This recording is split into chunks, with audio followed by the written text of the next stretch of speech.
Agora, aqui, o Eugênio Valença me escreve uma carta. Com as duas perguntas. Primeiro, por qual motivo o senhor acha que o indivíduo militante da causa esquerdista age todo dia e o dia todo em prol da causa, como se estivesse sendo açoitado pelo chicote leninista? Acho impressionante tal característica. Olha aqui, essa pergunta é fundamental.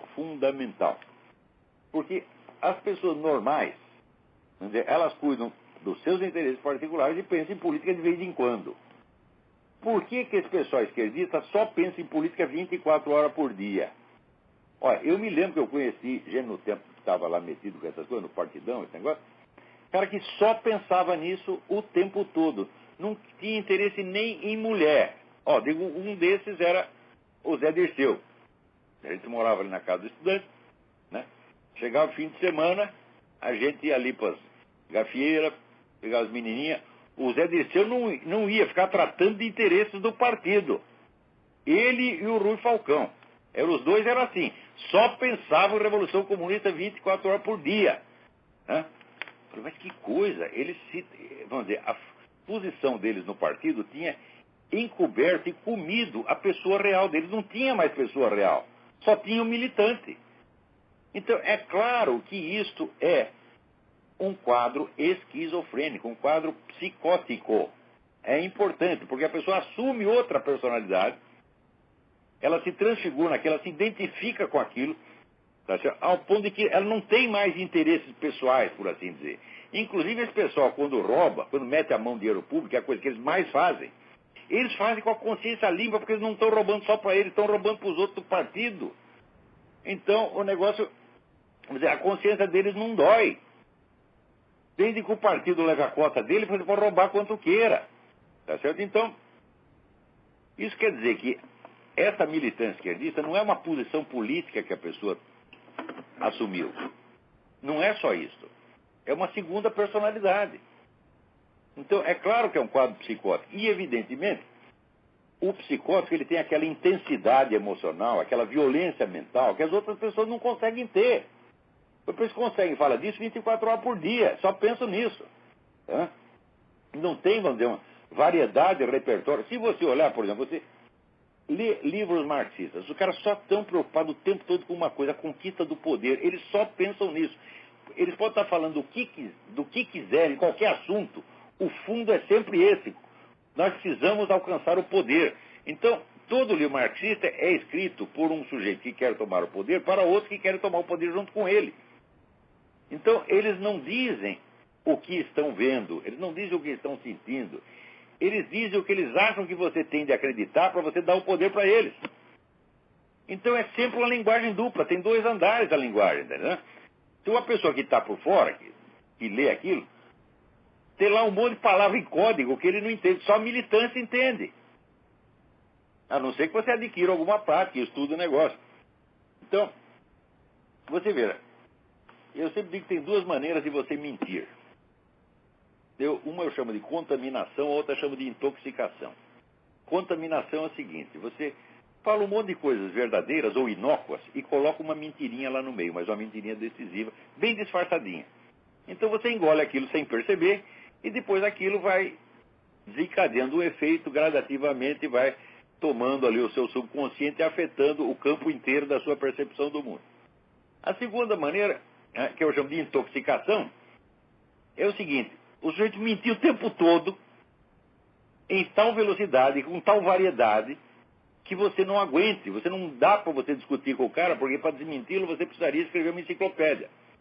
Então, por exemplo, agora lendo esse último livro do Antônio Negri, que é uma entrevista que ele deu para um outro fulano, você olha a cara dos dois, tem a fotografia dos dois na contracapa, e você olha assim, eu compraria um velocípede usado de um desses caras, fala, mas de jeito nenhum, o velocípede não vai funcionar, vai vir com o pneu furado, né? Você olha a cara dele e fala, pelo amor de Deus, né? Então, ali Al Capone, Luke e Luciano, né? Então, eu já fiquei com medo de ver a cara deles ali atrás. Mas quando você vai ler, o Antônio Negri ele consegue mentir com uma intensidade que ele não para. Assim, a média é 3 ou 4 mentiras por página. Então, quando você chega na página 5, você está completamente derrotado. Você fala, olha, ou eu vou engolir tudo que esse cara está falando, ou então vou jogar esse livro fora já. Porque é tanta mentira, mas tanta. Né? Então, como é que um cara consegue fazer isso? É porque isso não é uma posição política que ele tem. Ele não controla esse processo. Ele não está mentindo deliberadamente. Não. Ele se incorporou à máquina de mentir. Ele já se transformou naquilo. É uma segunda personalidade. Então é claro que é um quadro psicótico. Toda, vamos dizer, participação, direta ou indireta, na mentalidade revolucionária, é psicose, gente. É psicose. Isso já estava descrito no começo do século XX, essa psicose, né, se chama delírio de interpretação, estava descrito pelo grande psiquiatra francês, Dr. Paul Sérieux, né, no livro Les Folies Résonantes, As Loucuras Raciocinantes. É um livro de 1910. Está descrito, ele não estava pensando em política, não estava pensando em nada, ele estava simplesmente descrevendo um quadro clínico. Quando você lê, mas isso aqui é a mente revolucionária, meu Deus do céu. Então, é por isso que a pessoa não aguenta discutir com os caras, porque eles têm uma violência mental que a gente não consegue. Por exemplo, eu falei, lá no Accuracy in Media, o meu amigo Cliff Kincaid, ele faz lá uma coleção de frases aberrantes, insultuosas, absurdas, ofensivas, ameaçadoras, ditas por esse pessoal de esquerda, não acaba mais. Eles dizem assim, nós vamos matar você, nós vamos estuprar sua mulher, nós vamos matar seu filho. Eles falam assim. E daí você chama o cara de filha da puta, ele, me ofendeu, me ameaçou, puta merda, quer dizer, é uma diferença tão grande entre os direitos que eles se arrogam e o espaço quase nulo, o espaço, vamos dizer, estreito, opressivo, minguado que eles dão aos outros, por exemplo, esse policiamento do vocabulário, um negócio politicamente correto, você não pode falar isso, você não pode falar aquilo, você não pode falar aquilo, mas pode ser filha das putas chegar e dizer, olha, nós vamos extinguir toda a raça branca, por exemplo. Dizem isso, hein?